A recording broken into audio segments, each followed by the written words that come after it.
Good morning, guys. We are here in Lakeland Park. We're going to be doing leg 2 of the Greenbelt. It's a beautiful, crisp Sunday morning. And we got about, I want to say 9 or 10 miles to go today. And then we will have finished leg 2 of the Greenbelt out of 3 legs. So we're picking up from where we left off last time, and let's get going.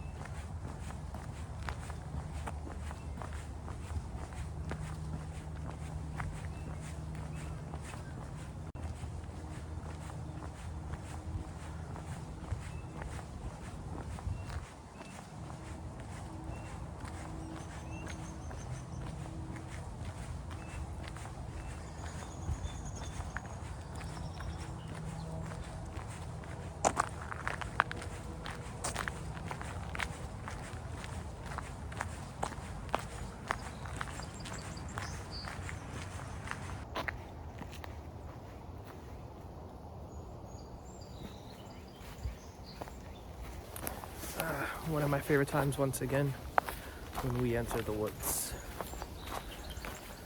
So we're back on the Greenbelt Trail, the white blazes, right? So white blazes mean the white marks on trees and random things. That's what kind of marks where we go. It is 29 degrees. I've started off with only 3 layers. I decided, you know what, let me dress down a little bit. The last few times I actually got pretty warm pretty quickly. So let me start with 1 less layer and see how that works out for me. I got some extra clothes packed in my backpack. And yeah, this should be a fun time. So let's just see how it goes.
Looks like we're walking along another road for a little while here, which is all right.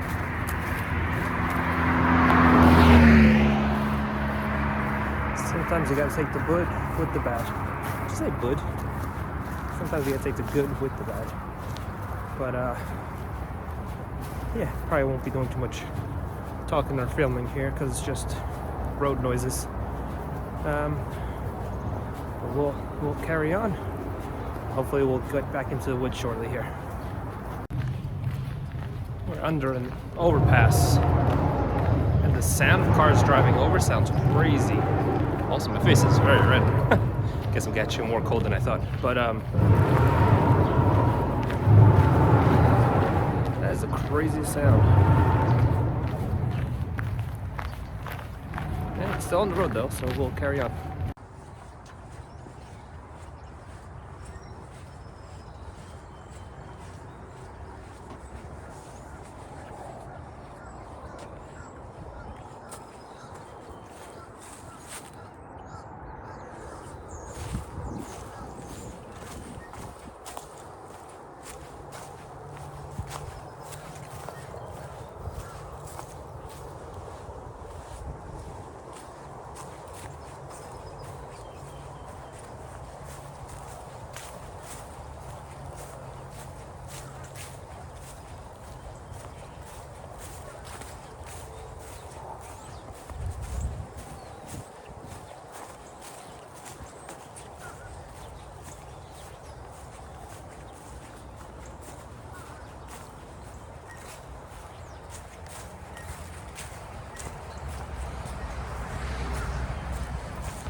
Well, we're not quite back in the woods, but at least we're off the road. So, yeah, it's just interesting walking underneath some, it seems like high voltage power cables.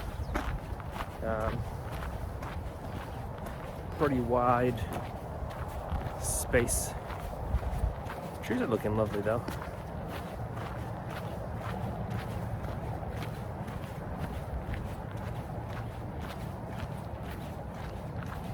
These columns are huge. It really makes you be in awe of like the people that built this, you know? As if it was like a long lost civilization. Like it was us, but still, just to bring one of these here and then build it. I'll show you guys as we get closer. Like it's pretty freaking tall.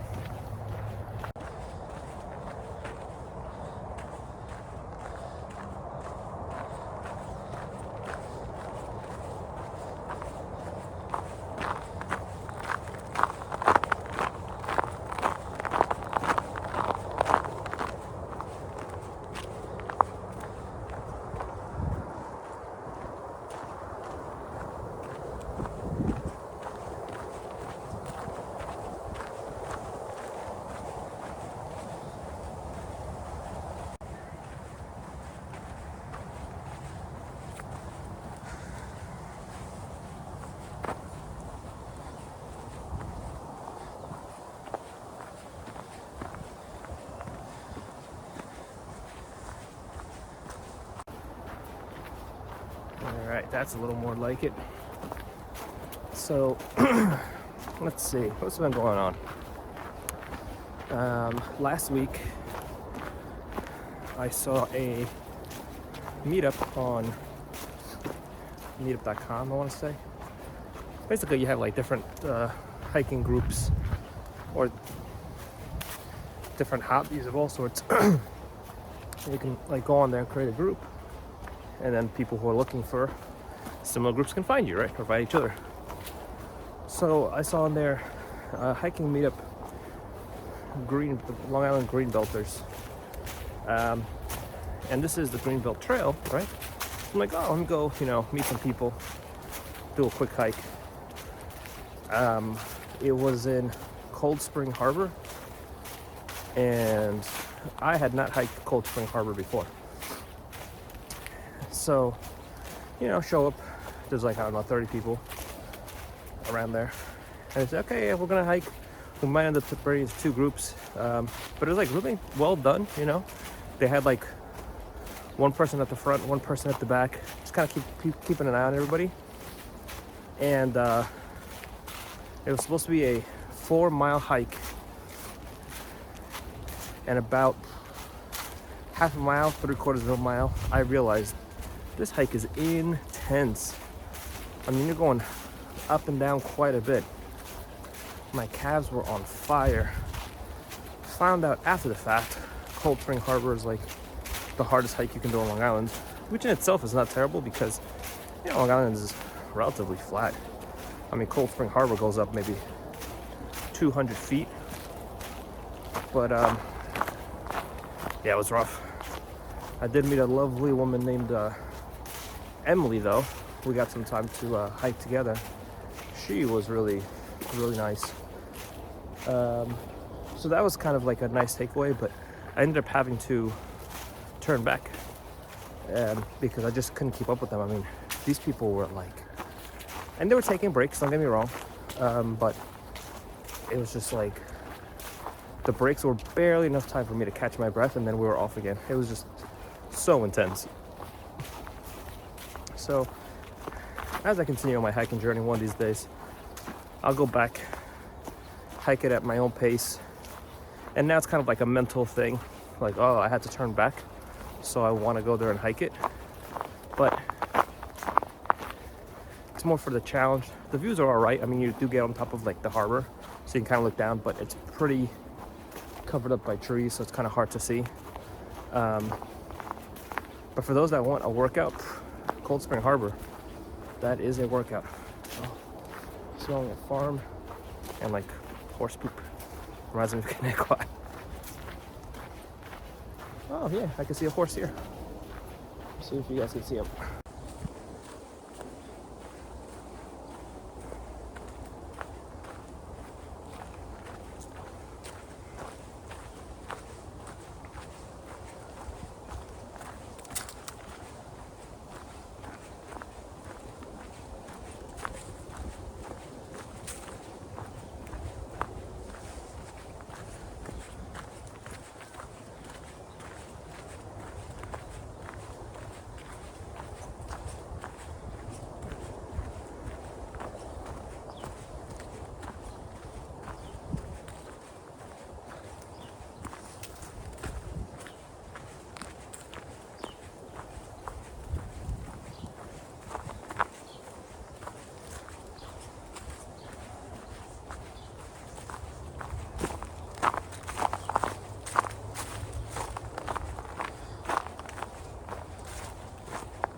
Still over by the farm. I don't think I could get like a good shot of the horses. I mean, I could see them, but they're hard to see on camera because you're going through a lot of trees, so it keeps focusing in on the stuff that's closer.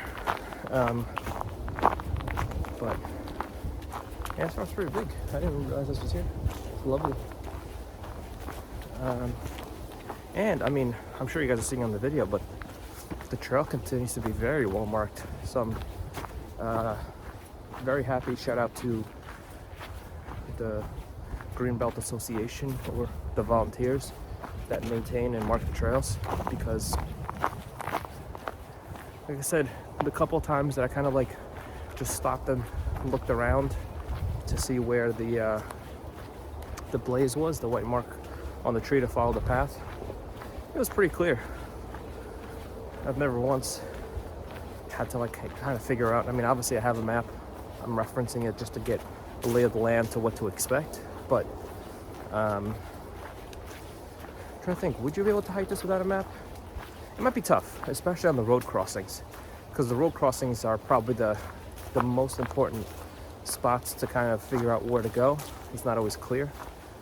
Like where we were hiking back there, it was like some of the blazes were on the those, I don't know, the high power line poles, I guess, the structures.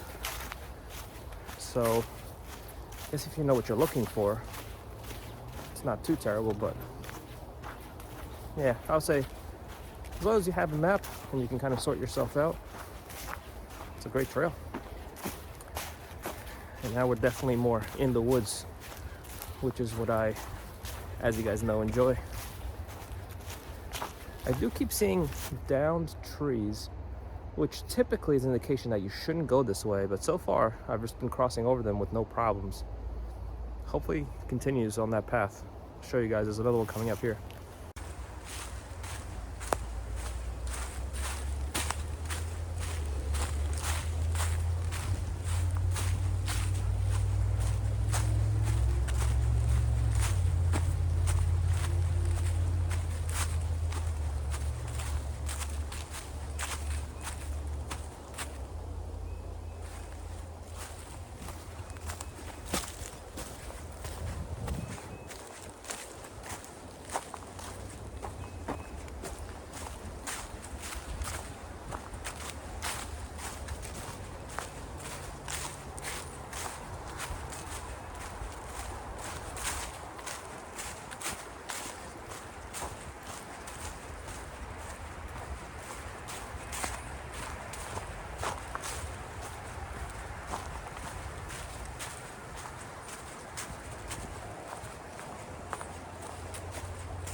I don't know how much of that I'm leaving in, but that was another fun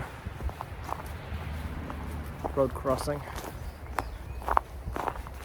Which again, you know, that's the price we pay for having hiking trails in our backyard, is sometimes you have to cross over these roads, but otherwise it is a lovely trail.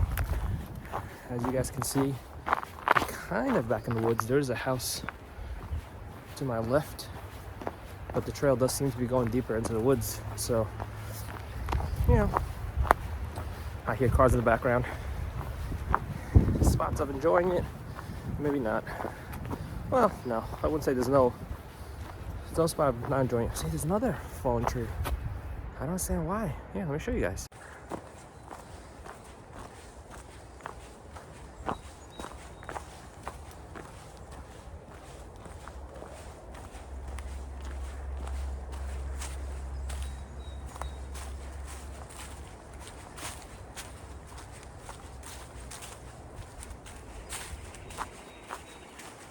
So yeah, I don't know if it's that they haven't had a chance to come back and clear the trail, or what's going on, why there are so many fallen trees. I mean, they're big trees, they're probably really annoying to move, but I'm surprised there's so many.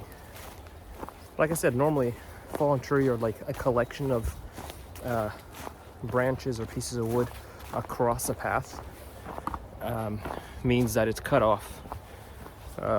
Like one time there was like a small, I think it was probably 2 or 3 branches laying across a trail, and I'm like, oh yeah, is that an indication? You know what, let me just keep hiking and we'll see what's going on.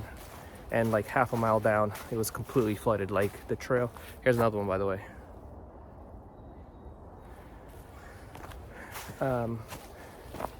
About half a mile down, it was completely flooded.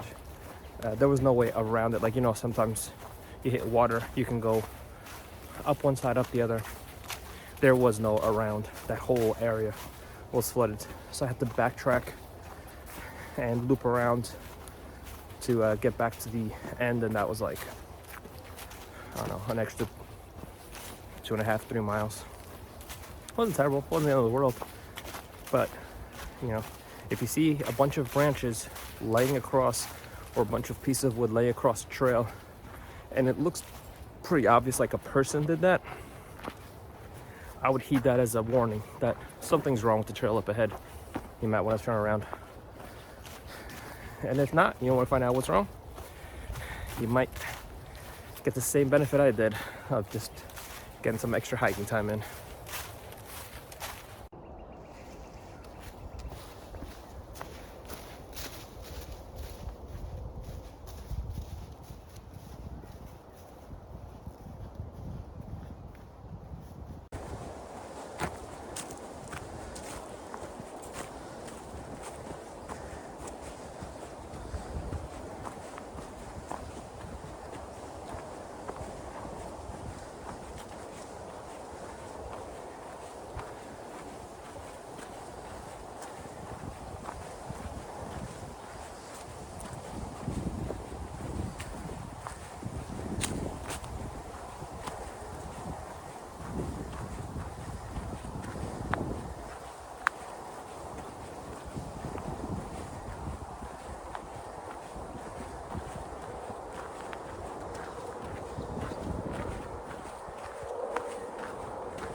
So we are back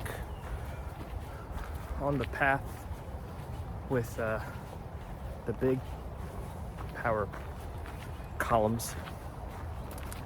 Which makes me wonder, did I just cut into the woods and cut back out on the same path? It kind of looks that way. But we carry on.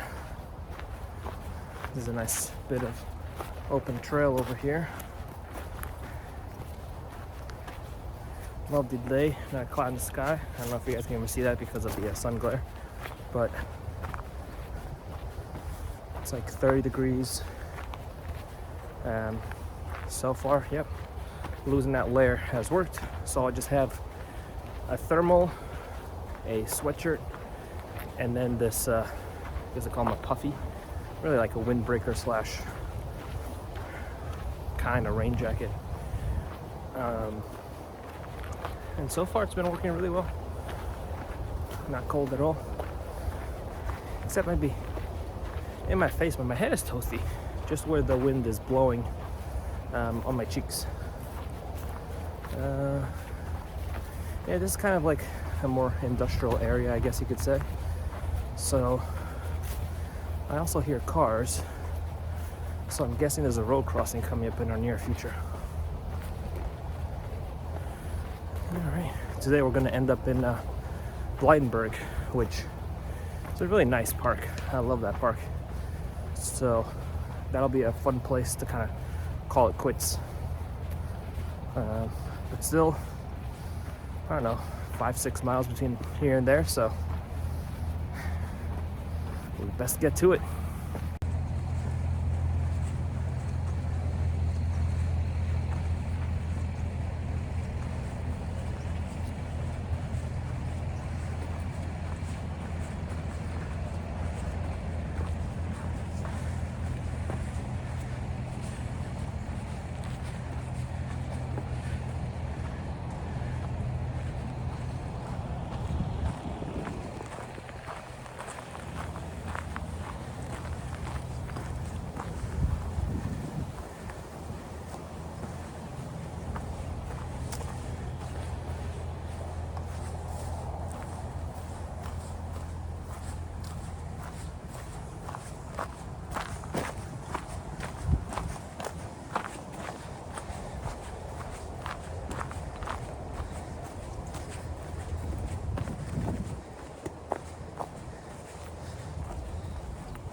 As you guys saw, there was indeed a road crossing. It wasn't too bad. I got slightly confused by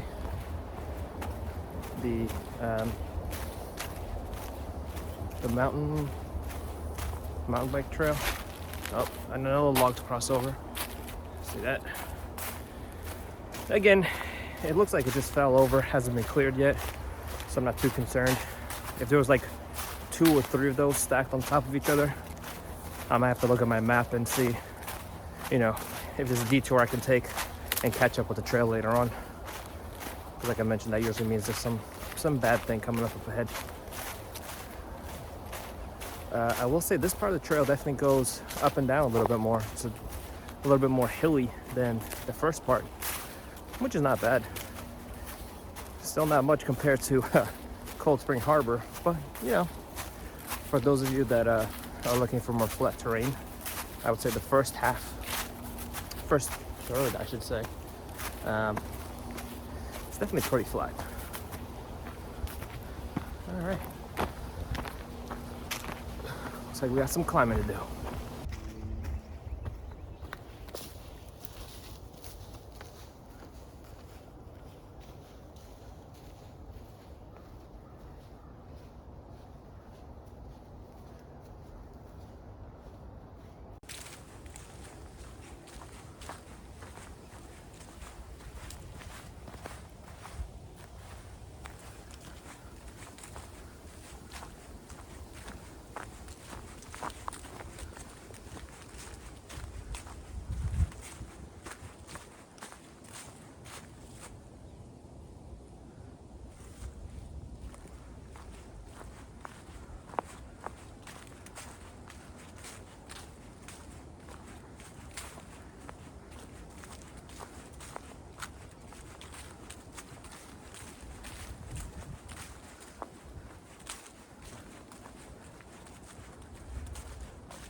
For a decent portion of this, we're actually walking along a golf course.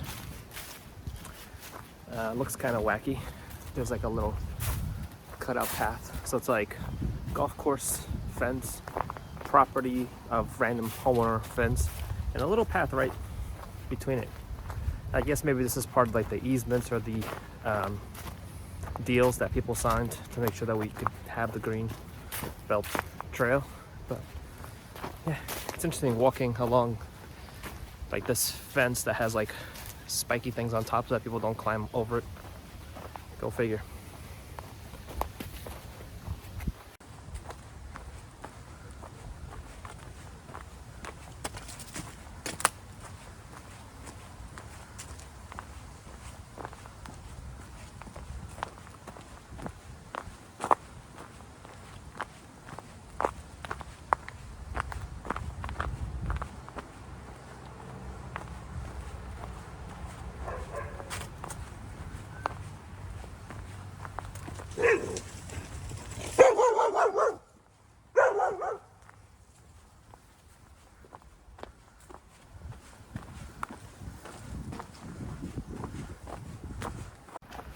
right there is probably a good example of why it's good to have the fence slash whatever you want to call it up. Oh, and this is looking like another road crossing coming up, so should be fun.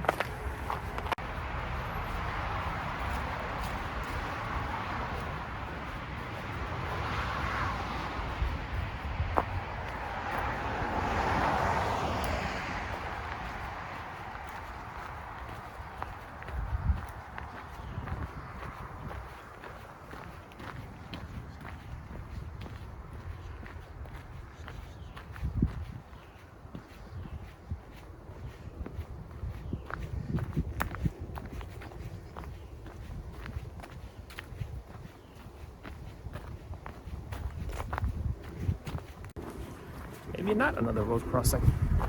Looks like we're heading for the road, but we made a turn. That proves my point. Right now I haven't consulted a map in a little bit, so I don't know if there was a road crossing coming up. And the trail is marked well enough that I can see where I'm supposed to go. So there's that.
guys, we're 4.5. That's a falling leaf. Just a little bit spooked me. 4.5 miles in.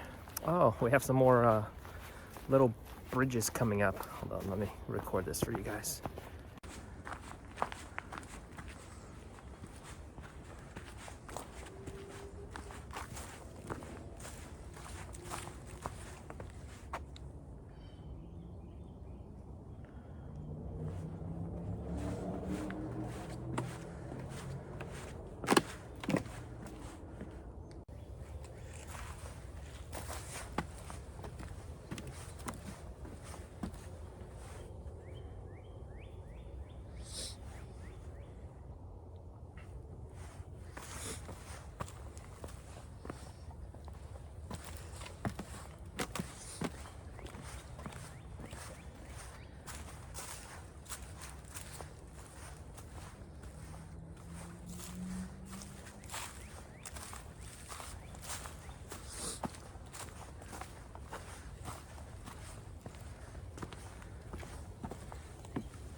Just passed another log on the trail. Good times, good times. So yeah, we are 5 miles in, a little over 5 miles actually. I haven't had really found a spot to chair. Wow, Paul Rodulfo, another little path from him. Nice job, man. You really oh. Alright, that one's seen better days, but still, really nice job putting this together. Oh, it's like a weird TP structure thing over here. Get this on video.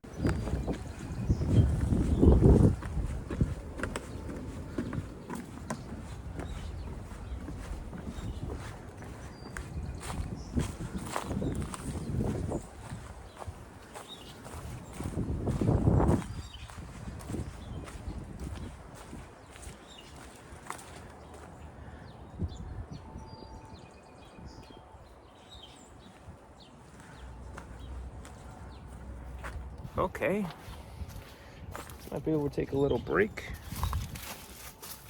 and have our coffee. Okay.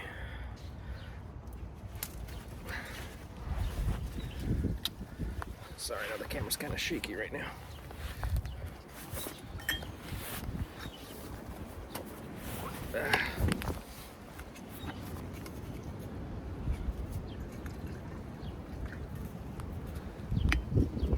Hopefully it's still hot.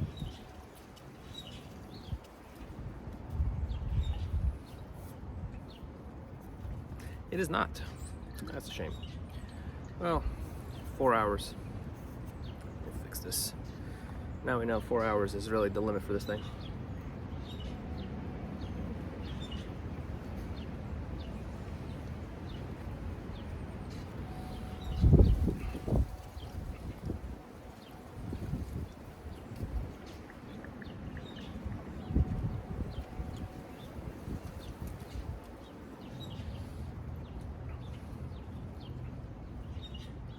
All right, I think I'll have a snack as well.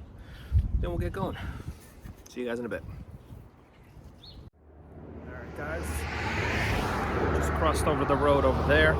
It's another one of these, you press the button, you wait, and then like hella people line up waiting for you. It felt kind of bad. There's literally like 30 cars at the red light.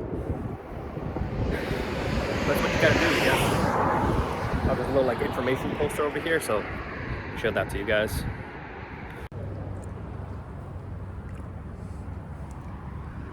You are here.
All right, guys, we have crossed 6 miles.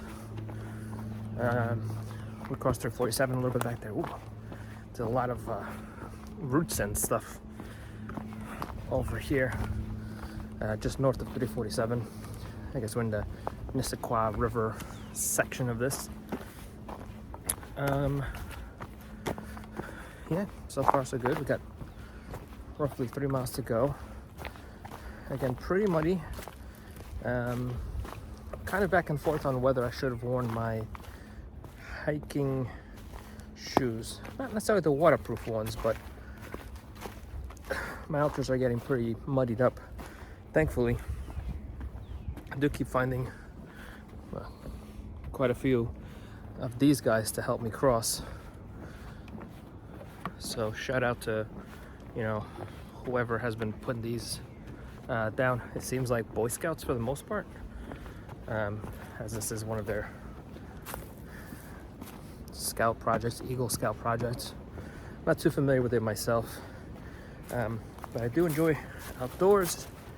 Oh boy, I enjoy camping, hiking. I know that they do navigating. So yeah, I have a 4-year-old daughter named Alessia, and I think it might be fun to have her join like the Girl Scouts, We actually did an overnight camp not too long ago in the backyard, and she loved it. I thought that, because it's kind of chilly, kind of cold, she was going to maybe toss and turn for a little bit and then just say, you know what, I just want to go into my bed. Nope. She was out there the majority of the night.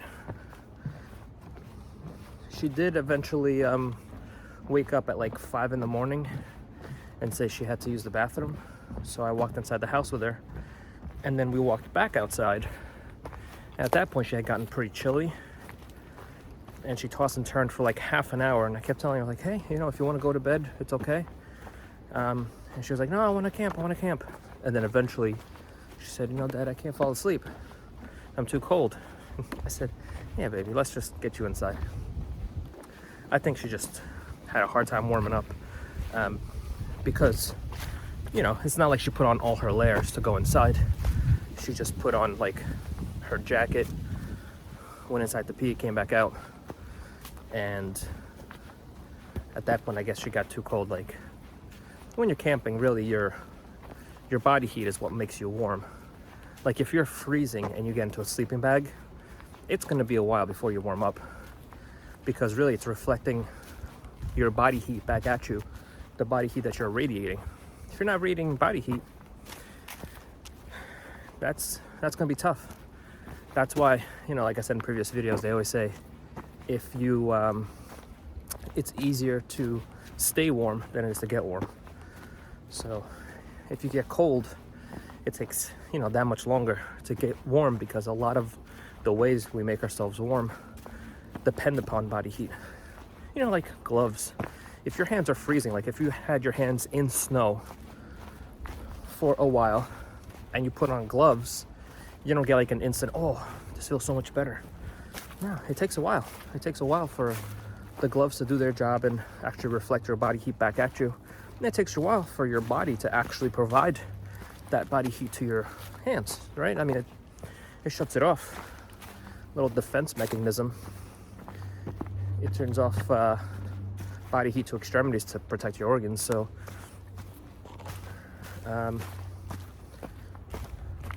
yeah, back to the origin. Another little bridge we're crossing here. So again, big shout out to Boy Scouts, possibly Girl Scouts. I'm not sure who else is responsible for these.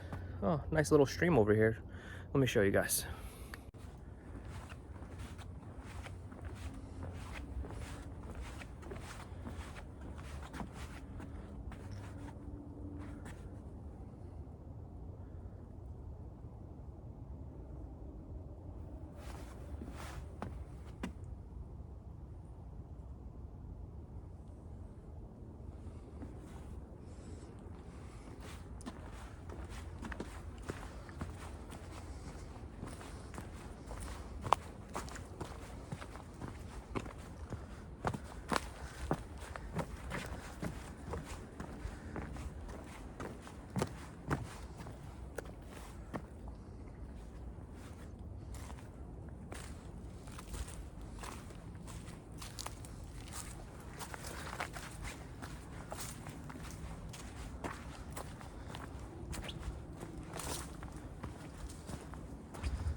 I haven't seen two blazes side by side before, so I'm not entirely sure what that means. It might mean nothing. It looks like maybe someone just painted a new blaze next to the old one.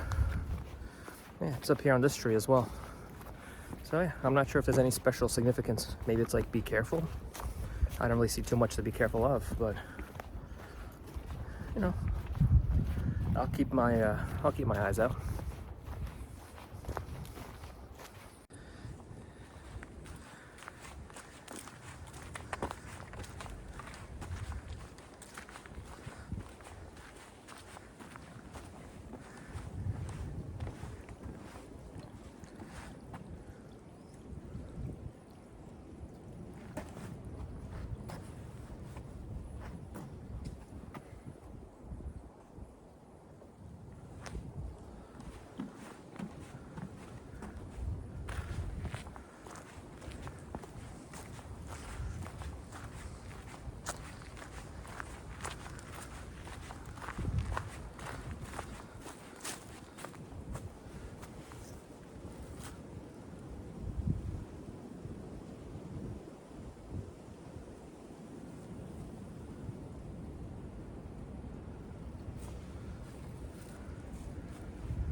Just saw a memorial back there, which is, you know, it's always nice, but it's always kind of sad too. I'm not sure what the significance was of the little toy cars, but it might have been for a child that passed away, which, oh man, ever since I had my daughter, that is, I mean, it was always a bad thing for kids to pass away, don't get me wrong, but it just hits you that much harder when you have your own child.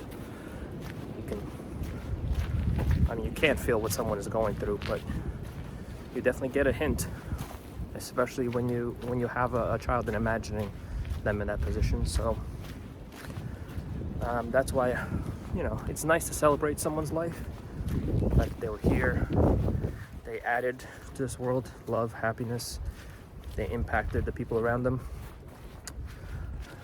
But it's also sad that those people are no longer here. A lot of that right now is going on with Russia and Ukraine. And I mean, look, who knows by the time, you know, this video is watched a month, 6 months, a year down the road, who knows where that ends up. But I just hope that war doesn't end or doesn't last long, ends quickly. Because it's just a shame to everybody around. The soldiers from Russia fighting it, the people from Ukraine defending their land, their lives, their property, everything. It's just sad all around. I can't see how someone wins in this scenario, you know? So, no. Hitting a very muddy spot over here. But yeah, you know, put things in perspective. I'm out here hiking on a random Sunday morning in another part of the world, or simply trying to survive the day. So, food for thought, that's for sure.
Alright guys, we are 3 hours, 20 minutes in.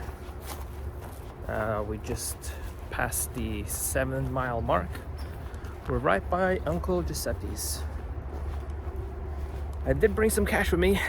Be good to get in there and get a snack, but you know, I just want to knock out this this thing, and I brought snacks with me, so it's more like just gluttony really. I want to go in there and get a snack. Although I could probably go in there and use their bathroom. We'll just carry on. Again, the area up here has been pretty muddy, a little bit wet.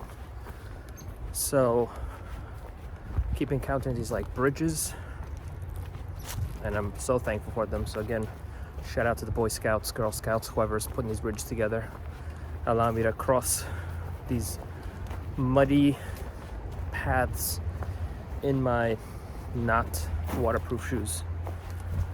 Looks like we're arriving at a sign here. I wonder what this is gonna be about.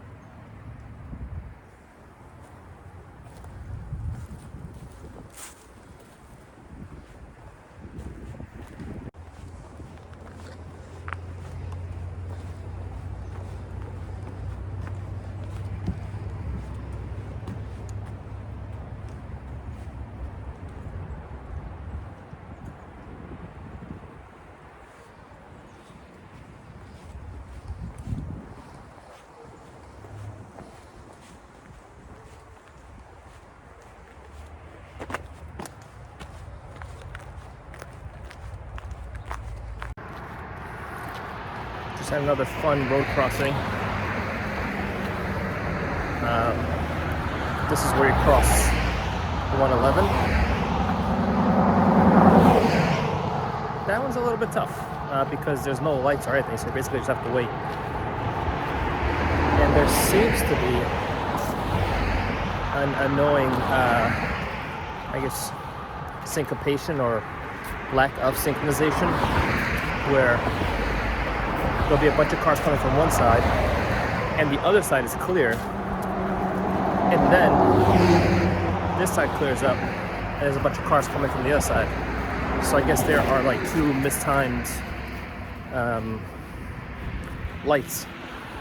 Oh, this looks lovely. Going back into the woods. Let me show you guys.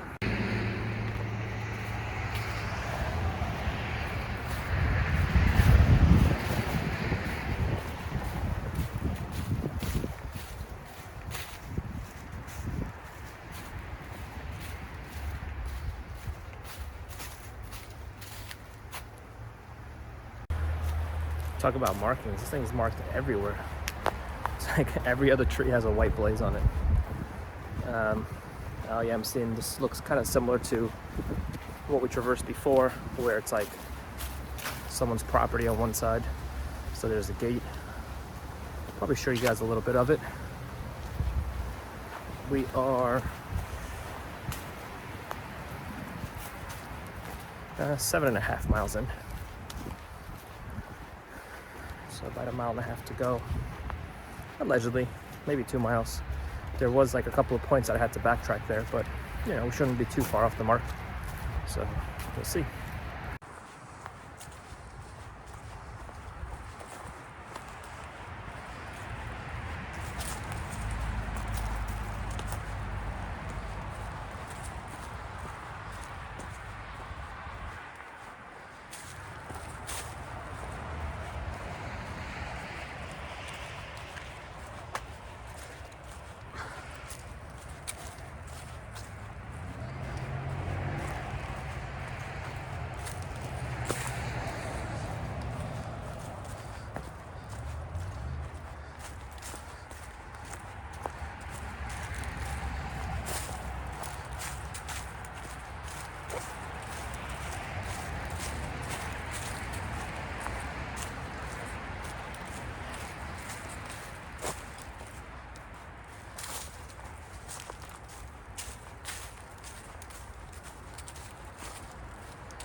So that was Miller's Pond, for those of you that are familiar with it.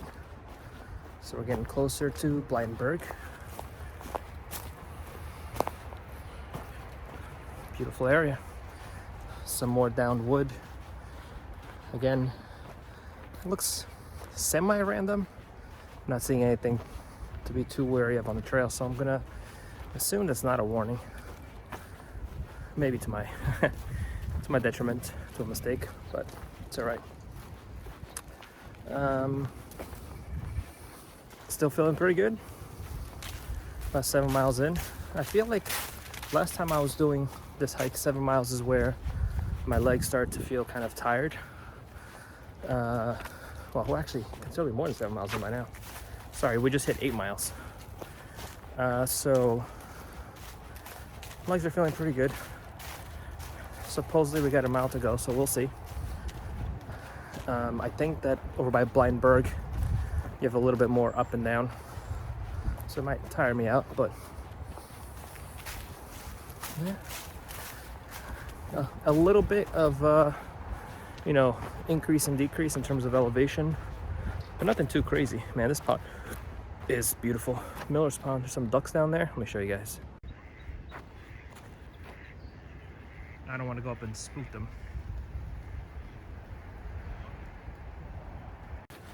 Sorry, just got interrupted by my wife. She just texted me asking where she's picking me up. So it's gonna be, well, not that she's she's not watching this, but for you guys, just in case you gotta tell someone, it's on the north side of Blydenburgh. It's where the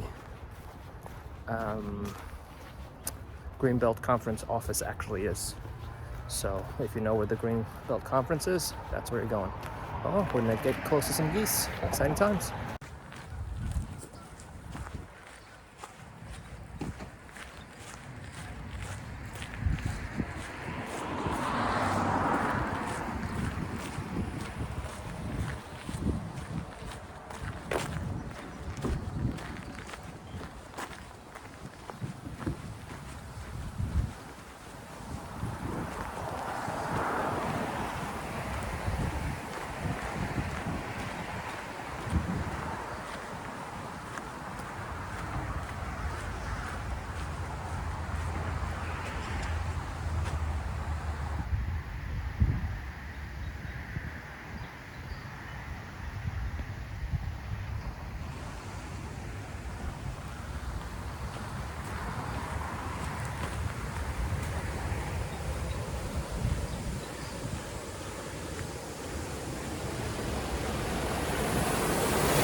Fortunately, still on the road.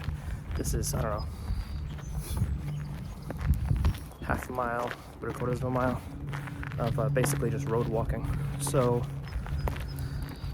not much exciting going on. Just walking by houses. I'm sure you guys know what this is like.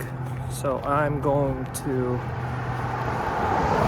carry on and pick it back up once we're entering the woods again. Blydenburgh shouldn't be too far, maybe 1/4 mile, it's 1/3 of a mile, something like that. So definitely by then I'll be picking it back up on video. But for now, I'll just give you guys a little hint of what it's like.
Alright guys, I believe we have entered Blydenburgh.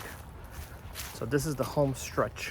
This should be something like a mile, 3/4 mile straight line, but meandering up and down. We're talking about a mile of hiking to the finish line on this particular leg. I might stop in to the Greenbelt office. It's actually I guess the company that maintains, or not even company, organization that maintains this has an office. You can buy maps, you can buy all sorts of stuff. So I might just pop in there. Maybe I'll buy a map, donate to the cause. Let them know I'm doing the Greenbelt. Let them know there's a lot of fallen trees, unfortunately, but I'm sure they'll be able to fix that in their own good time. Yeah, excited for the finish line. Feeling good. I guess my legs are a little tired, not terrible though, so yeah, we'll rock and roll.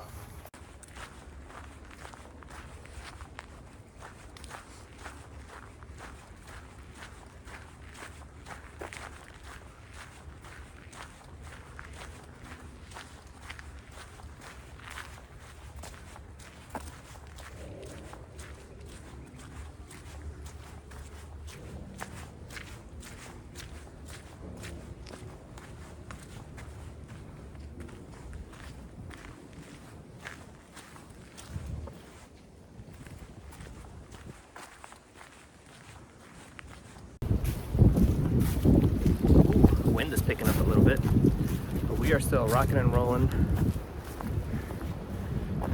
We got Mills Pond, or is it New Mills Pond? Just on the right there. Looks beautiful. We're in the home stretch, I want to say. I don't know. Somewhere between... I picked the wrong side on this mud thing. Let's try crossing from the other side. I ran out of non-mud ground. There we go. Nothing wrong with backtracking a little bit, especially if it's going to save you a wet foot for the rest of the hike. Oh, can you guys hear the wind? Sorry about that. But beautiful sunny day, windy, water to our left. What's there not to love?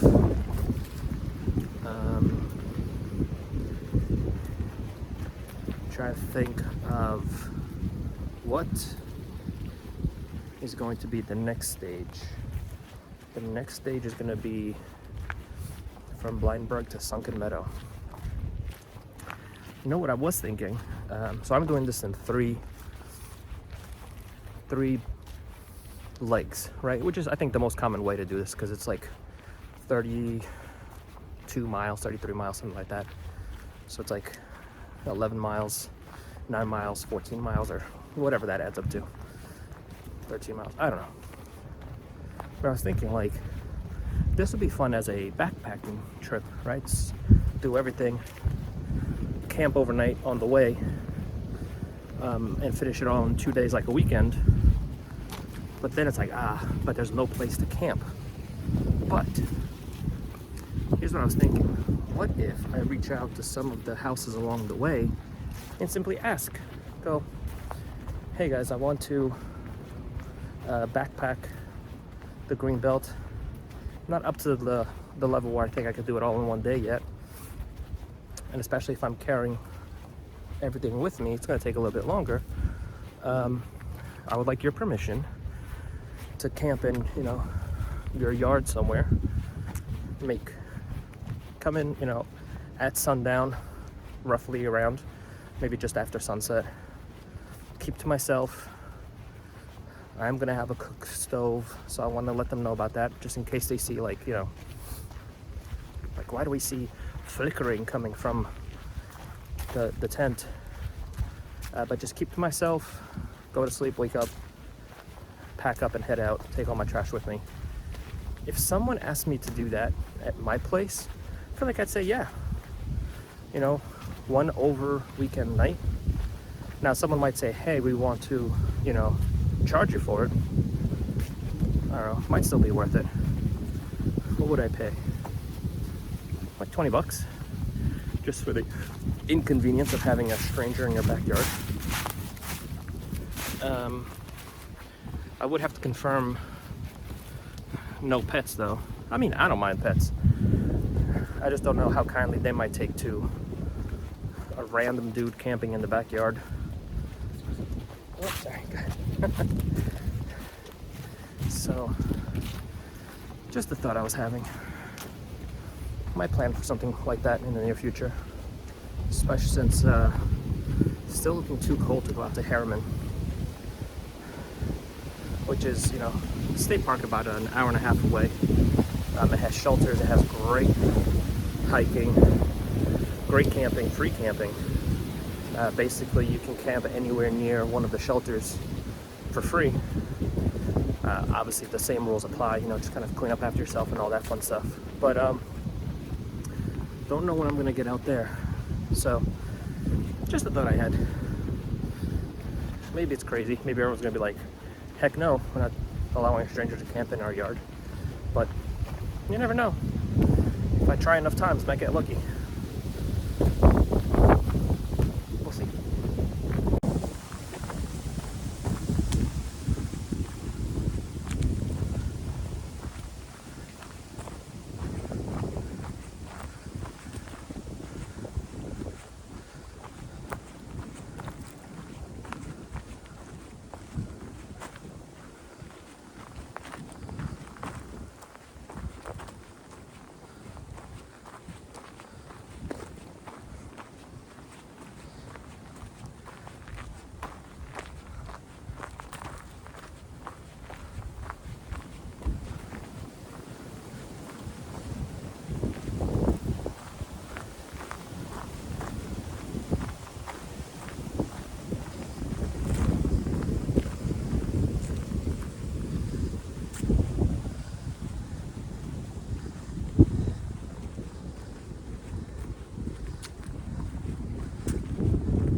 And we are arriving at the end point.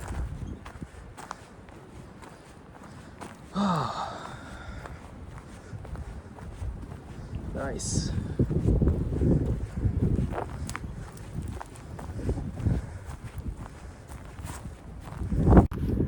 So guys, thanks for joining me on the second leg of the Greenbelt. It is a YouTube channel, so if you like this, you know, like it, comment what you enjoyed, maybe didn't enjoy, and if you want to check out more videos in the future, subscribe.